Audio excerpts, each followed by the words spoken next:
तो का हाल बा भाई लोग, ठीक बानू। तो आज फिर एगो नया कॉमेडी शो में आ गए बानी। तो अगर वीडियो अच्छा लगी तो लाइक और सब्सक्राइब जरूर करें और बेल आइकन को दबाना। तो थैंक यू। स्टार्ट हम करते नहीं।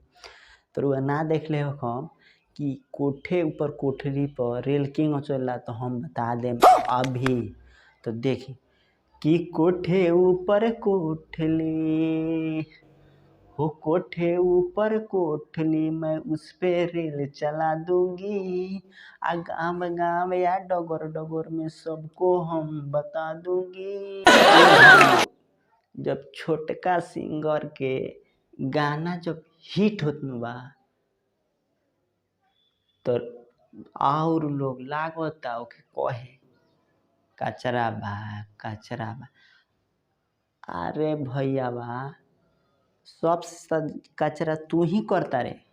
ओकरा के बार बार रिपीट करके कि ई कचरा बा कचरा बा। अरे भाई तू ही तो कचरा बना दिल, हम कहाँ कचरा बनले बनी।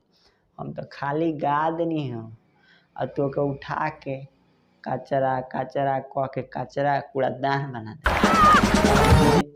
जे भाई ना जानत रहलखन ओकरो के जना दिलक लोग कि ई गाना हैंग बा। जौन गाना हिट नहीं खेन तो ओकरो के ट्रेंडिंग में पहुँचा देता लोग। समझ गया भाई लोग, ये पर ध्यान दो। हम तो ना कुछ कम, हम तो फनी करता नहीं कि जब सिंगर में होता मार, कि जब सिंगर में होता मार, तब रंडवा लोग बीच में करता अपने में झार। एगो पत्नी एगो सौतीन से कहती, ए सुना तारू, हमार मरद खाली पटने रहता। अब दूसर का सोती ये सखी रउआ नइखे जान, हमरो तबला मुँह खाली बाहरे रहता। सौतीनिया कहत कि पतिया नतिया पटना बा, कि देवारा ढोरी चटना बा।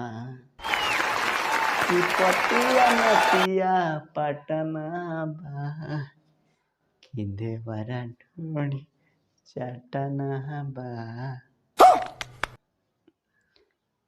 अरे गलत ना माने लोगनी, एगो बात कहलक ह, देवर तो कहू के मजकिया होला।